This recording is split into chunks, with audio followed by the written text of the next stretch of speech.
Oh,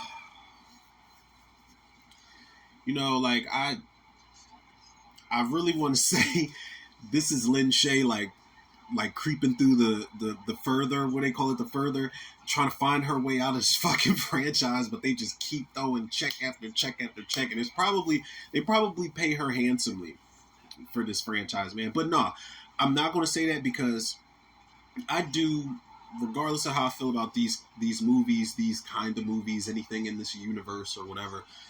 I love that Lin Shay prides herself on being, a genre queen, Like I think when we talk about not necessarily final girls, I mean she's obviously grown ass woman, but y'all get what I'm saying when I say final girl.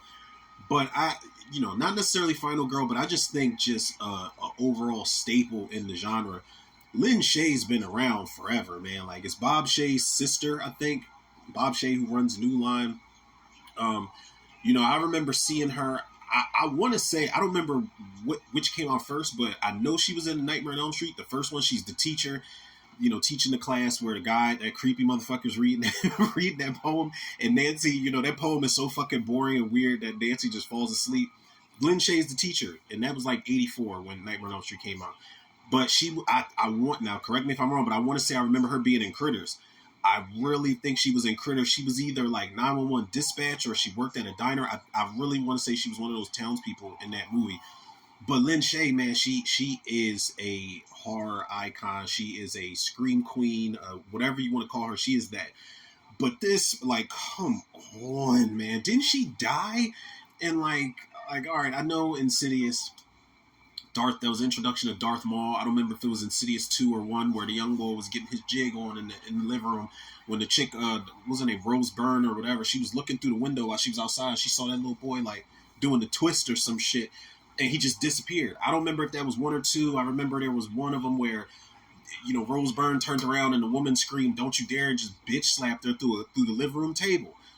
And I think Insidious 3 was the one where the girl, she was either in a wheelchair or had like her neck in a cast. She was injured somehow, and I remember it being like this rundown apartment building she was in with her dad, and it was the entity was hunting her down. I remember Insidious: The Last Key, and I remember being like, all right, this kind of got a reaction out of me because I remember that whatever that creature was, it had keys on his fingertips, and it stuck a key in the girl's throat and turned it, and she couldn't make a sound. And I was like for somebody that had sleep paralysis before, I was like, oh shit, like that was kind of weird. Like I liked that scene, I liked how it looked, but I remember the movie was just watching me when I saw it. And then what? Insidious: The Red Door. I did like a first time watch commentary for it, and I'm like, I'm always getting laughs out of these movies, unintentional laughs. It's the best to watch for the unintentional comedy. But I was like, this is cool, man. We're following I don't remember the kid's name, but Dalton, I think. We're following him in college. He becomes like best friends with the black girl. She starts to buy into his insidiously crazy shit, and they're the duo. I think that movie would have been cool if they didn't really spoil the MRI sequence when Patrick Wilson is inside the machine and that guy is crawling up towards him. That was weird, but they spoiled it in the trailer. Um, Patrick Wilson, I will say, I think he did a really good job for somebody that's been a part of the franchise from the jump. I think he did a good job directing the Red Door, but like even after the Red Door, I'm like, yo, like come on, man, come on, no, no more, no more, man. I just can't do it. Like it's all the same shit. Me talking about this franchise is it's going to be the same thing every single time. What I say about this franchise is what this franchise is to me. It's the same shit every time, man. It's the same scenario. You can bring Lin Shay back if you want. I don't know if she's going to be playing herself, if she was resurrected, if she's going to be in flashback sequences. I don't know. I don't know what y'all plan on doing. I just don't want y'all to do it. I don't, man.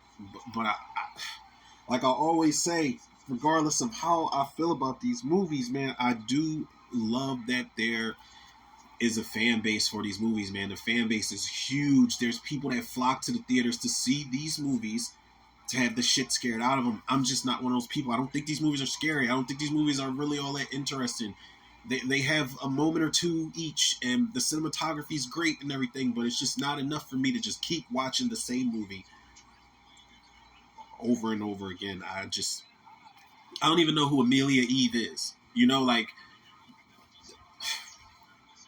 is this a part of the Conjuring universe? Because the new one just dropped, and I'm like it's all interwoven in the worst way possible, man. I feel like I'm just getting stir crazy just talking about it. Just stop it.